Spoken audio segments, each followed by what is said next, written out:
बिस्मिल्लाहिर्रहमानिर्रहीम, अस्सलामु अलैकुम वरहमतुल्लाहि वबरकातुहू। डियर स्टूडेंट्स, आज के इस वीडियो लेक्चर के अंदर हम इलेक्ट्रोमैग्नेटिक रेडिएशन के एक और इंटरेक्शन की तरफ डिस्कशन लेके चलेंगे। हमने डिस्कस किया था कि अल्ट्रावायलेट, विजिबल और इंफ्रारेड ये परफॉर्म करती हैं फोटो इलेक्ट्रिक इफेक्ट। और बच्चों, जो एक्स रेज होती हैं ये कॉम्पटन इफेक्ट को परफॉर्म करती हैं। अगर उससे भी ज़्यादा एनर्जी की रेडिएशन फॉल की जाए तो उस वक़्त एक फिनोमिना होता है जिसका नाम हम रखते हैं पेयर प्रोडक्शन।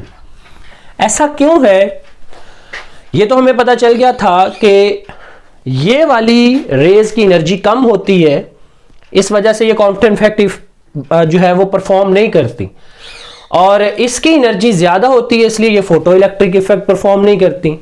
अगर इससे भी ज़्यादा एनर्जी वाले पार्टिकल्स यानी गैमा रेज फॉल की जाए तो पेयर प्रोडक्शन होती है। What is pair production?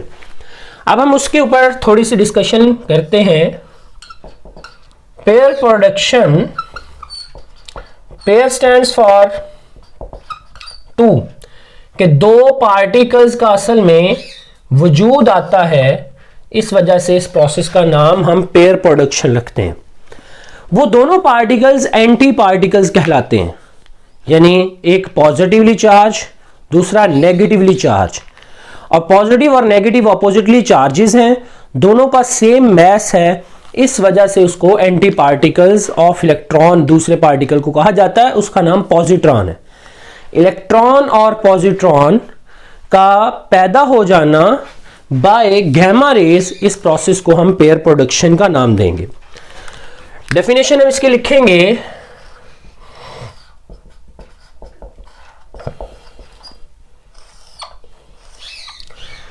कि production of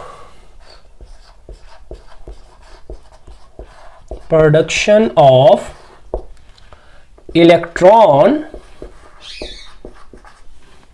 and positron pair by gamma rays is known as pair production. इस पेयर प्रोडक्शन के लिए हमें दो चीजों की जरूरत है। Number one, high energy particles. मैंने लफ्ज बोला हाई एनर्जी पार्टिकल्स, यानी ऐसे पार्टिकल्स जो इस काबिल हों कि वो पेयर प्रोडक्शन कर सके।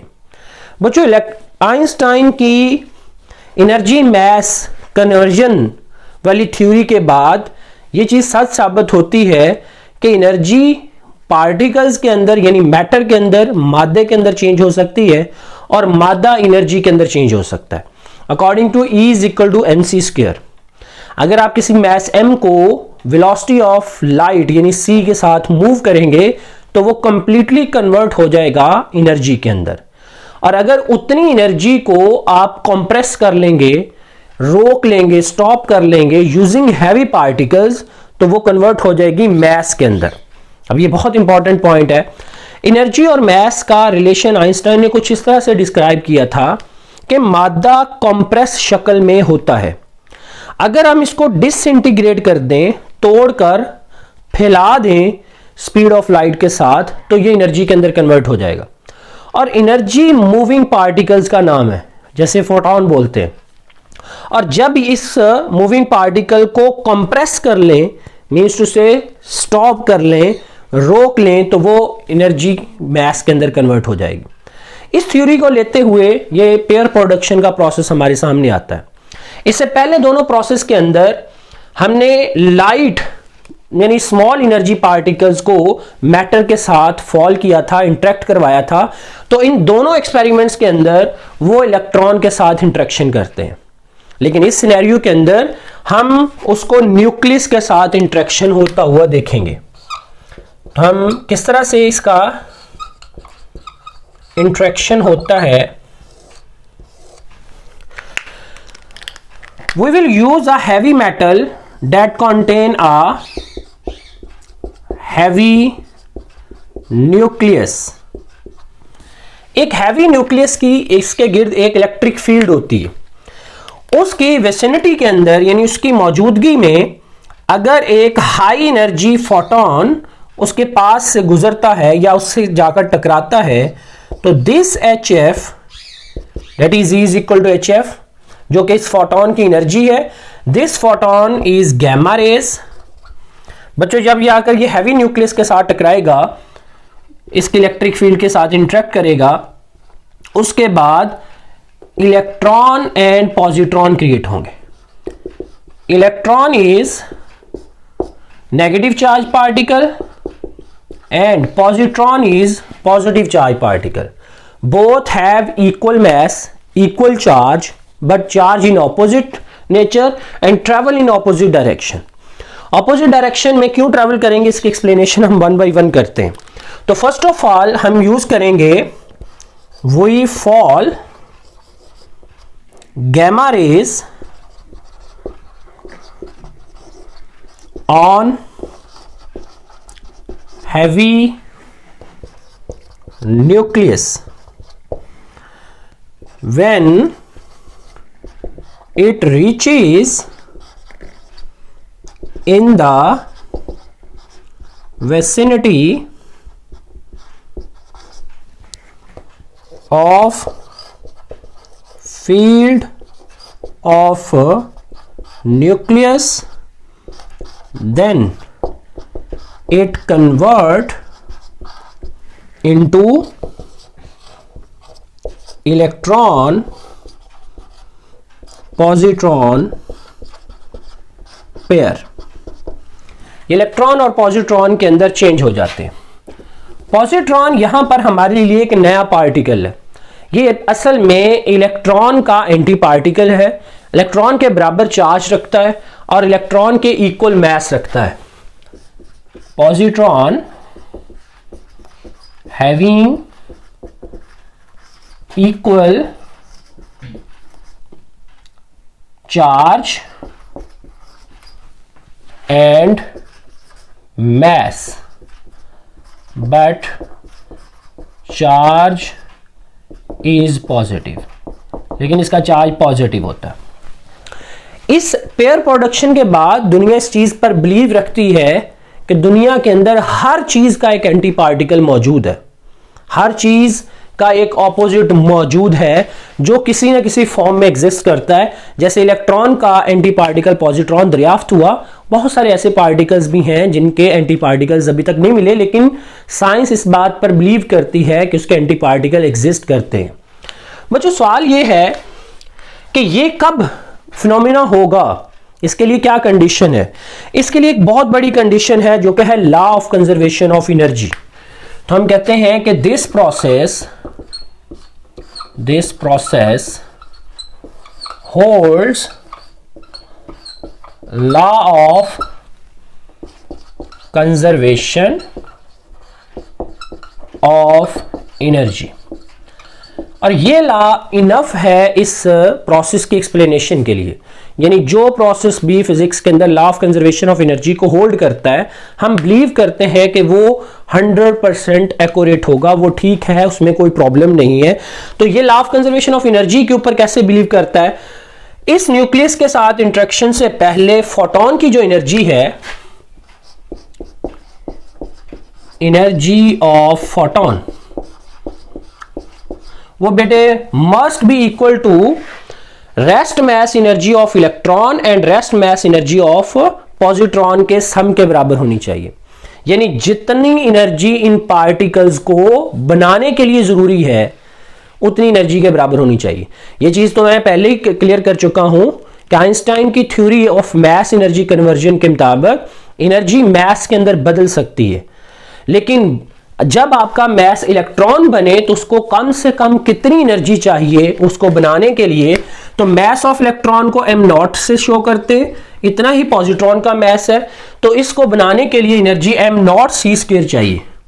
तो इसको हम बोलते हैं it must be equal to rest mass energy of electron plus rest mass energy of positron, इन दोनों के सम के बराबर होनी चाहिए। हाँ, अगर कुछ एक्स्ट्रा एनर्जी हो तो वो भी आ सकती है, वो इन दोनों की फिर काइनेटिक एनर्जी बन जाएगी। तो एनर्जी ऑफ फोटोन HF है, यानी फोटोन की एनर्जी इतनी होनी चाहिए कि it must be equal to m0c², energy of electron, rest mass energy of electron, rest mass of electron is m0c² is the rest mass energy of electron आ जाए। फिर rest mass energy of photon positron वो m0c² वो भी बन जाए। बच्चों हमारे पास HF must be equal to 2m0c² होनी चाहिए। अब अगर हम इस m0c² की वैल्यू निकालें तो हमारे पास यानी पता तो चले कि इन दोनों पार्टिकल्स को बनाने के लिए कितनी एनर्जी चाहिए। तो बेटे मैं 2 मल्टीप्लाई 1.6 इंटू 10 की पावर -19 मल्टीप्लाइड बाय 1.6 इंटू 10 की पावर सॉरी ये 27 है। इलेक्ट्रॉन का जो रेस्ट मैस होता है 9.1 इंटू 10 की पावर -31 और स्पीड ऑफ लाइट जो है डेट इज 3 इंटू 10 की पावर 8।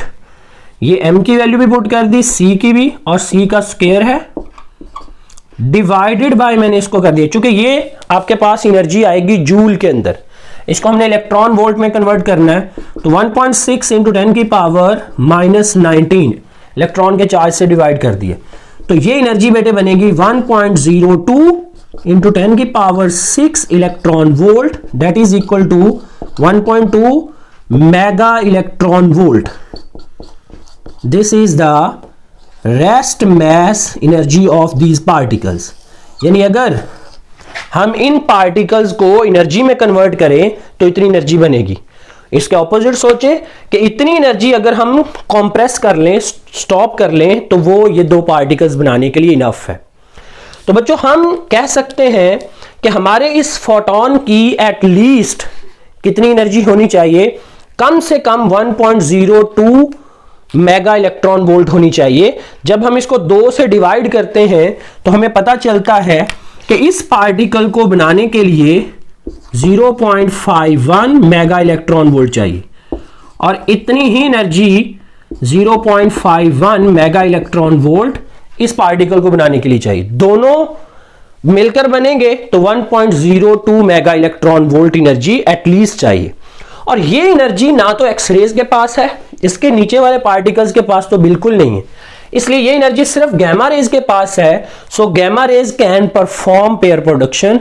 तो पेयर प्रोडक्शन की एक कंडीशन आ गई कि दुनिया का छोटे से छोटा इंडिपेंडेंट पार्टिकल इलेक्ट्रॉन है, वो अगर आपने बनाना है तो एटलीस्ट आपको 0.05 इलेक्ट्रॉन वोल्ट चाहिए। लेकिन वो अकेला नहीं बनेगा, साथ अपना एंटी पार्टिकल लेके आएगा, जिसकी वजह से आपको ये 2 टाइम्स एनर्जी यानी 1.02 mega electron volt energy at least इनको बनाने के लिए चाहिए। इससे ज्यादा एनर्जी देंगे तो वो क्या बनेगी, वो बेटे बन जाएगी kinetic energy of electron plus kinetic energy of positron. अब इसके अंदर भी हम उसी चीज को ऐड कर लेंगे कि kinetic energy of electron plus kinetic energy of positron बन जाएगी। इससे ज्यादा एनर्जी बना सकती है, लेकिन एटलीस्ट इतनी एनर्जी जो है वो हमें इन पार्टिकल्स को बनाने के लिए, क्रिएट करने के लिए जरूरी है, चाहिए, और वो सिर्फ गैमा रेज के पास है। तो इस चीज को मैं कंडीशन की शक्ल देने लगा हूं कि what is the condition of pair production. Pair production की जो मैं कंडीशन बनाऊंगा ये 2-3 बातों की बेस पे है। नंबर 1 कि आपने एक फोटोन को स्टॉप करना है।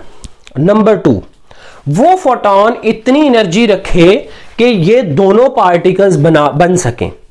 ये दोनों पार्टिकल्स बनाने क्यों जरूरी हैं, एक से काम क्यों नहीं चल सकता बेटे। अगर एक पार्टिकल बनेगा तो इस दुनिया के अंदर एक ऐसा जर्रा आ जाएगा जो दुनिया के चार्ज के अंदर एक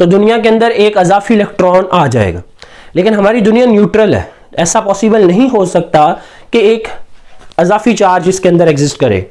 अकेला पॉजिट्रॉन बनेगा तब भी यही प्रॉब्लम आएगा। इसलिए it is against the law of conservation of charge के दुनिया के अंदर एक चार्ज पार्टिकल एग्जिस्ट।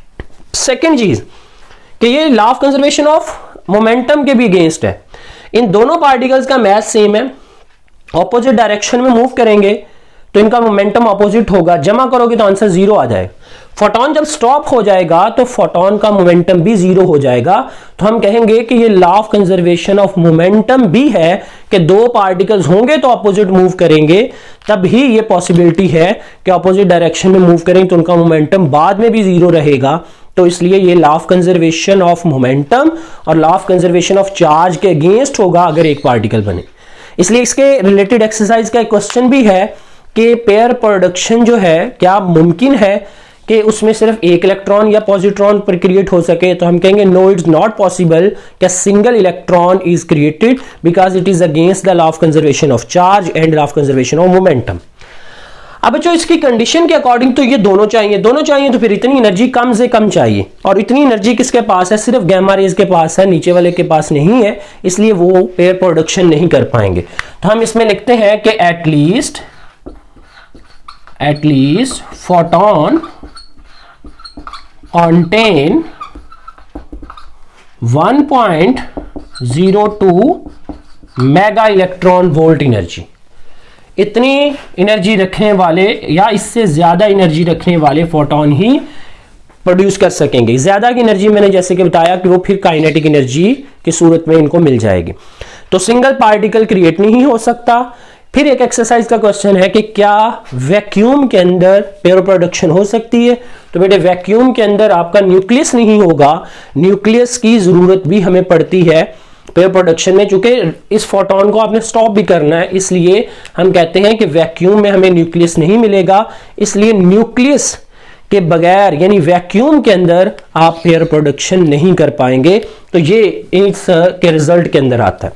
फिर इससे रिलेटेड कुछ न्यूमेरिकल्स की बात अगर हम करें जो इसके रिलेटेड होंगे, वो कौन कौन से बनते हैं? शॉर्ट क्वेश्चन मैंने करवा दिया 19.20 has it possible to create a single electron from the energy? तो no, it's not create single electron. फिर बेटे is it possible to create a single electron from energy source? क्या ये पॉसिबल है कि सिंगल इलेक्ट्रॉन एनर्जी सोर्स से can pair production take place in vacuum? तो no, pair production can not take place in vacuum. अगला question बहुत important है जो कि थोड़ी सी एक्सप्लेनेशन भी चाहता है। एक्सप्लेनेशन ये है कि ये तीन एक्सपेरिमेंट्स हमने पढ़े, photo electric effect, Compton effect और पेयर प्रोडक्शन। इन तीनों के अंदर हमने देखा कि हमने फोटोन की बात की। जब मैंने फोटो इलेक्ट्रिक इफेक्ट को समझना था तो मुझे वेव मैकेनिकल थ्योरी ने नहीं समझाया, यानी लाइट वेव की तरह बिहेव करती है, ये मुझे किसी चीज ने वो इस थ्योरी ने मेरे उसको फोटो इलेक्ट्रिक इफेक्ट को एक्सप्लेन नहीं किया। फिर मैंने जब लाइट को पार्टिकल माना, इसको कंसिडर किया कि क्वांटम थ्योरी है, फिर मुझे फोटो इलेक्ट्रिक इफेक्ट समझ आया। फिर बच्चों हम कॉम्पटन इफेक्ट का जिक्र करते हैं, उसके लिए भी एक फोटोन लेते हैं, फोटोन आके इलेक्ट्रॉन के साथ टकराता है, उसकी कुछ एनर्जी एब्जॉर्ब हो जाती है, कुछ बाकी रह जाती है। तो उसके लिए भी हमें लाइट को एज आ पार्टिकल लेना पड़ा। फिर हम पेयर प्रोडक्शन करते हैं, इसमें भी इसको फोटोन कंसिडर कर रहे हैं, तो इसमें भी दो पार्टिकल्स फिर हमें मिलते हैं। तो फोटोन की सूरत में ही हमें आगे फर्दर जो है वो चीज मिल रही है। तो हमें अब समझना ये है कि लाइट क्या है असल में, क्योंकि ये कंफ्यूजन बन चुकी है। लाइट क्या है? लाइट हमारे पास वेव नेचर रखती है या फिर लाइट जो है वो पार्टिकल नेचर रखती है? Light is what? लाइट क्या है? हम इस चीज को एक्सप्लेन करते हुए कहते हैं कि लाइट ड्यूअल नेचर रखती है। This is very clear line after the explanation of the photo electric effect. Photo electric effect के बाद हमें यह क्लियर हो गया कि लाइट दोनों तरह की प्रॉपर्टीज रखती है। ये कैसे मुमकिन है? ड्यूअलिटी कैसे एग्जिस्ट कर सकती है? यानी एक चीज एक ही वक्त में वेव कैसे हो सकती है, एक ही चीज एक वक्त में पार्टिकल कैसे हो सकती है?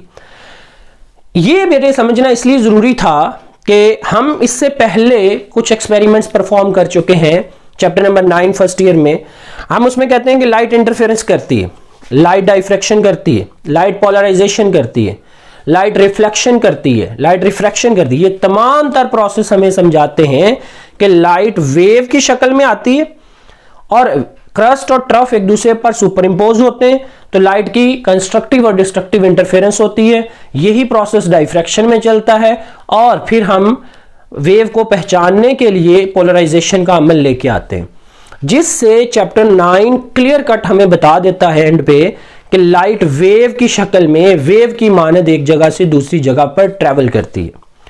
जब चैप्टर 19 में आते हैं सेकेंड ईयर में, तो हमें आगे पता चलता है कि लाइट तो जर्रात की शक्ल में होती है, लाइट तो वेव बनाती नहीं है। क्योंकि इसमें जब जब हमने किसी प्रोसेस को वेव लाइट को कंसिडर करके समझने की कोशिश की, तो हमें उस वक्त वो चीज समझ नहीं आई। हमेशा हमें पार्टिकल की सूरत में लाइट जो है वो बेहतर समझ आई है। तो अब इससे हमने अंदाजा ये लगाया, उन एक्सपेरिमेंट्स को भी गलत नहीं कह सकते, इनको गलत भी नहीं कह सकते। फिर हमने इस चीज को थोड़ा सा और ऑब्जर्व किया। देखो, हाफ नॉलेज होगा तो आपको कंफ्यूज करेगा, आप चीज का डीप नॉलेज लेंगे तो आपको चीजें जो है वो क्लियर होंगी। अब डीप नॉलेज इसका क्या है कि लाइट किस किस एक्सपेरिमेंट के अंदर पार्टिकल कर रही है। लाइट जब ब्लैक बॉडी रेडिएशन के अंदर, ब्लैक बॉडी रेडिएशन को थोड़ा सा गौर से देखा तो पता चला, जब लाइट निकलती है तो जर्रात की शक्ल में निकलती है। फिर लाइट किस सूरत में पार्टिकल नेचर रखती है, जब फोटो इलेक्ट्रिक इफेक्ट होता है, यानी लाइट किसी मेटल सरफेस के ऊपर फॉल होती है, उस वक्त क्या होती है कि लाइट एब्जॉर्ब होती है।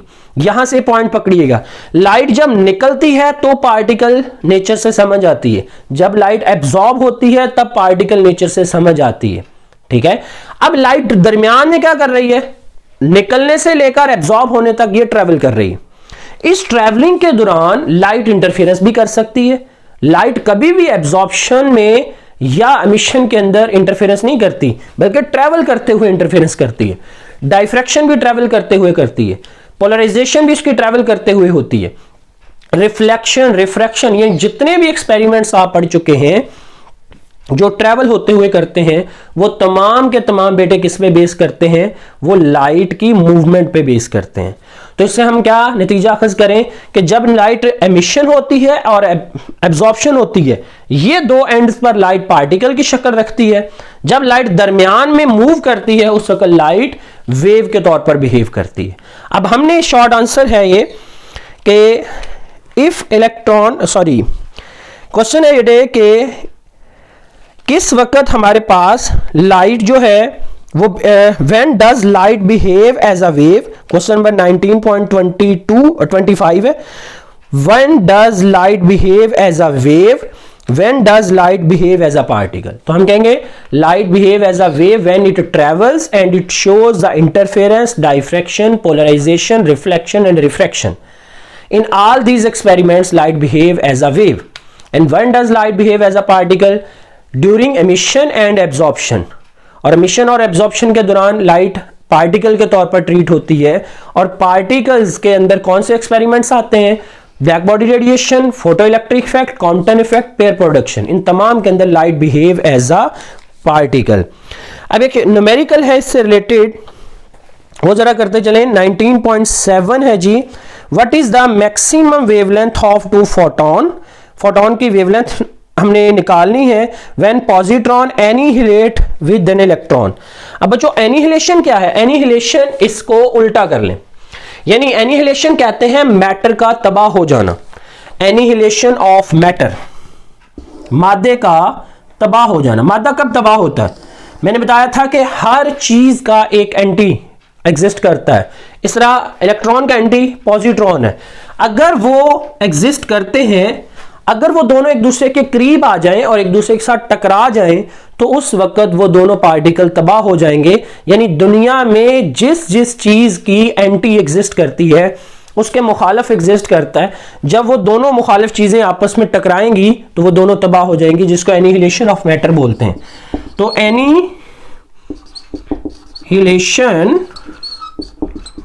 ऑफ मैटर, मादे का तबाह हो जाना।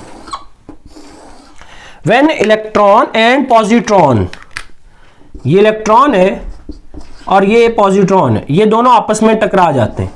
तो इसके टकराने के बाद दो गैमा रेज बनेगी। उन गैमा रेज के अंदर ये असल में क्या होगा कि ये इलेक्ट्रॉन था, ये पॉजिट्रॉन, ये दोनों एक दूसरे की तरफ मूव किए और एक दूसरे के साथ टकरा गए।